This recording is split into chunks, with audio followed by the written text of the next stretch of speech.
Assalamualaikum warahmatullahi wabarakatuh. Kami dari kelompok 6 Farmasi D akan mempresentasikan hasil diskusi kelompok kami tentang evaluasi dan keamanan uji praklinik. Berikut adalah anggota kelompok kami.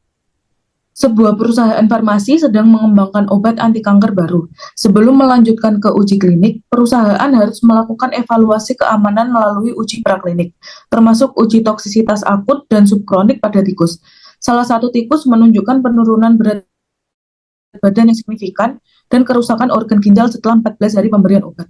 Baik, poin pembahasan kami kali ini yang pertama yaitu evaluasi toksisitas obat anti kanker, kemudian apa itu NOAEL, selanjutnya dosis awal yang aman untuk uji klinik, dan yang terakhir evaluasi toksisitas subkronik dan kronik.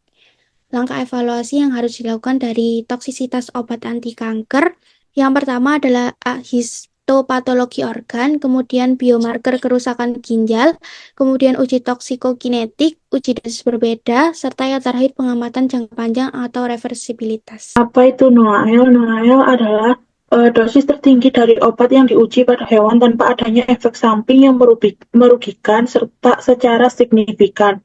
Penentuan NOAEL dilakukan melalui uji subkronik dan kronik untuk memastikan bahwa dosis tersebut tidak menimbulkan kerusakan pada organ atau fungsi fisiologis.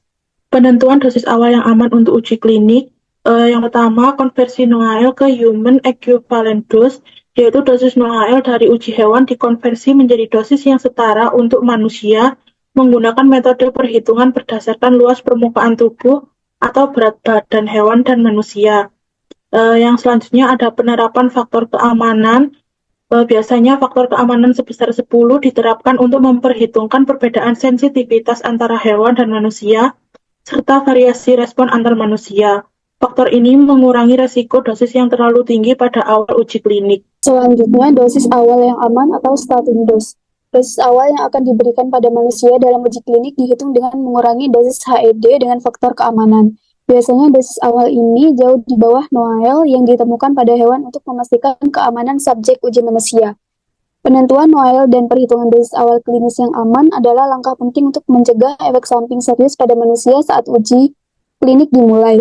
Pendekatan yang hati-hati dalam penentuan dosis membantu meminimalkan risiko toksisitas pada manusia, terutama pada fase awal uji klinik. Toksisitas subkronik. Toksisitas ini merupakan pemberian obat berulang dan mengidentifikasi resiko organ target yang mungkin mengalami kerusakan akibat paparan jangka panjang. Kemudian toksisitas kronik. Ini penting karena beberapa efek samping mungkin baru terlihat setelah penggunaan jangka panjang, terutama pada organ-organ yang lambat beregenerasi seperti ginjal, hati, dan sistem saraf. Lalu mengapa penting? Evaluasi toksisitas subkronik dan kronik penting untuk memprediksi efek jangka panjang dari obat anti kanker tersebut, terutama untuk pasien yang mungkin membutuhkan terapi anti kanker dalam durasi yang lama. Hal ini membantu memastikan bahwa obat aman tidak hanya untuk penggunaan sesaat, tetapi juga untuk penggunaan berkelanjutan. Untuk kesimpulannya, dalam kasus ini, peneliti harus melakukan evaluasi lebih lanjut menggunakan pendekatan toksikologi yang komprehensif, seperti histopatologi, pengukuran biomarker, dan studi dosis. Evaluasi toksisitas subkronik dan kronik penting untuk mengetahui efek jangka menengah dan panjang dari obat anti kanker. NOAEL adalah parameter kunci dalam penentuan dosis aman